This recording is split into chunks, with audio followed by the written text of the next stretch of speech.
You know what it is. That's right. It's time to talk money with your money nerd and financial coach.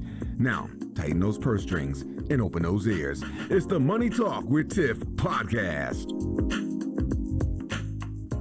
Hey everyone, thank you so much for joining me for another Tiffany's Take episode where I answer your money questions. If you want your money question heard and answered on the podcast, please go to www.moneytalkwith.com/Ask Tiffany, and I'll be more than happy to answer for you. There's even a way for you to do an audio version if you don't feel like typing. So definitely check that out. Now, today's question is, what is your debt to income ratio and why is that important? Can you just explain that to me a little bit, Tiff? Absolutely. So your debt to income ratio is very important, especially if you're looking into buying a house. That is one of the main factors they look at when they're evaluating whether or not they should loan you this money. So when your debt to income ratio is how much debt you have in relation to the income that you have coming in. So if you have, and I'm just going to use round numbers just to make this easier for us. Let's say you have $1,000 a month coming in and you have $500 in debt payments. That means your debt to income ratio is 0.50 or 50%. So when a lender is looking at that, because typically when you're buying a house, they want to make sure that you're under or around 30-ish. And so if they're looking at that, they're like, wait a minute, if this person can barely make ends meet with the debt that they currently have, why should we give them more money to lend? And so when they're looking at the debt to income ratio, they're trying to make sure that you are I have struggles with saying worthy enough, but that's pretty much what it is. They're trying to see if they should lend you the money, what their chances are of getting their money back. So everybody likes to focus on credit scores, which credit scores are fine and dandy and they're great. But really, when you're looking to buy a house, credit score does matter, but debt to income ratio matters as well. You could be sitting at a 750, 800, whatever. And if your debt to income ratio is out of this world, you still will not get approved. So that's one thing that people typically do not tell you about is that debt to income ratio. So you want to make sure it's below a certain amount. Now, when you're thinking about lowering your debt to income ratio, because let's say, for instance, now you're like, you know what, Tiffany, I get it now. I understand what a debt to income ratio is. And I looked at mine and it's horrible. What do I do to make that number go down?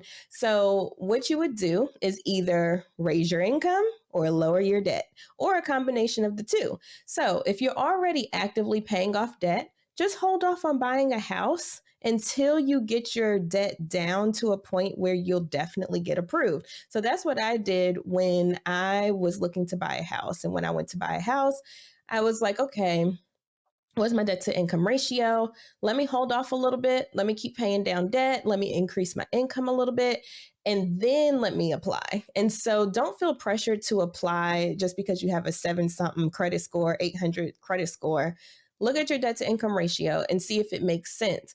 Now, you can pay off debt, which is always ideal for the most part, or you can also increase your income. So look at ways maybe you can ask for a raise at work, or maybe you can get a new job. See what things are out there for you to increase your income. A lot of times, and I'll be honest with you, they do not look at a self-employment income unless you've been doing it for some time. Like when I got approved, they did consider my Uber and Lyft income that I was getting, but that was only because I was already doing it for like over a year. And I had consistent income every month from it because I would do it frequently. And so a lot of times they won't look at that side hustle type income. So think about that too. See if there are ways that you can increase your actual income, like your steady income, what you have coming from a job, or if you're self-employed. And I will tell you, it's harder to get approved for real estate loans when you are self-employed. So that's another quick tip. If you're looking to buy a house or investment property or anything like that, stay at your W-2 because it is very helpful when it comes to trying to get approved. So anyway, that was just a digression and a quick tip because I don't want you to end up in a situation where you're like, oh, my business makes so much, let me quit. But you haven't finished your real estate stuff like me. And now I'm struggling to get loans because when you're an entrepreneur, they look at things completely different. So, anyway, back to the topic at hand. Debt to income ratio. Look for ways you can increase your income or lower your debt, or a combination of both. And that's how you get that down. So hopefully that answers your question. If you want to ask your question, then go to www.moneytalkwitht.com/ask Tiffany, and I'll be more than happy to answer.